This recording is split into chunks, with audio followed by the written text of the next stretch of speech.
আসসালামুয়ালাইকুম রহমতুল্লাহি ওবরাকাতুহ নাহমাদুহু ওয়া নুসাল্লি আলা রাসূলিহিল কারীম আম্মা বা'দ ফাআউযু বিল্লাহি মিনাশ শাইতানির রাজীম বিসমিল্লাহির রহমানির রহিম। দেশ বিদেশ দূর দূরান্ত থেকে যে যেখান থেকে দেখছেন মাহমুদুল হাসান আরিফ ইউটিউব চ্যানেলের পক্ষ থেকে আপনাদের সকলকে স্বাগত জানাচ্ছি। আশা করছি আপনারা সকলে বেশ ভালো আছেন, সুস্থ আছেন এবং সুন্দর আছেন। প্রিয় ভাই বোনেরা, আজকে এই ভিডিওতে যে বিষয়টি নিয়ে কথা বলবো সেটি অত্যন্ত গুরুত্বপূর্ণ বিষয়। আর বেসিক্যালি এই বিষয়টি হচ্ছে আমাদের বোনেদের জন্যে। হ্যাঁ, ঠিকই ধরেছেন যে যদি একজন আলেম ছেলে বিয়ে করতে পারতাম। অনেক বোনেরই স্বপ্ন, অনেক বোনেরই ইচ্ছে, বা অনেক বোনই চান যে একজন আলেম বিয়ে করতে।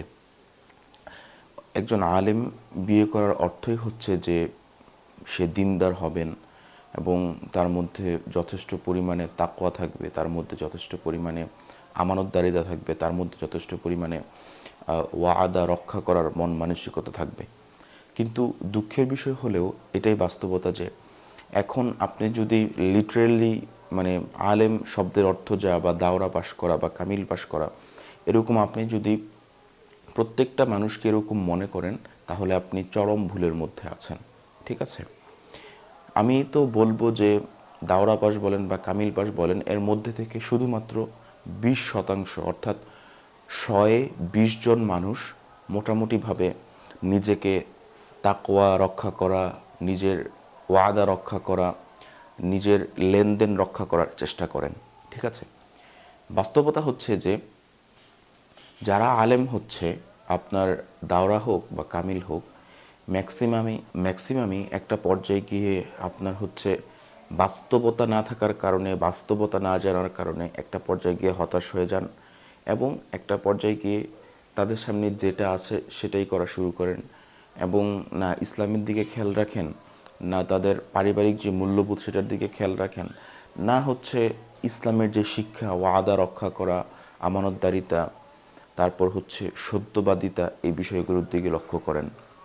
আসলে অনেকেই বলতে পারেন যে ভাই, আলেমদের বিষয়ে এভাবে কথা না বলি বা এভাবে কথা বলা ঠিক না।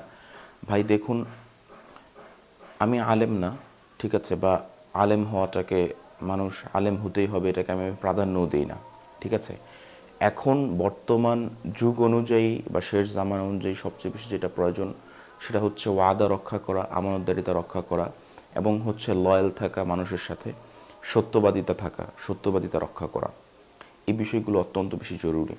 তাই প্রিয় বোনেরা, যে আপনার মনে যেই ভাসনা, কামনা যে যদি একজন আলেম ছেলে পেতাম তাহলে কতই না ভালো হতো।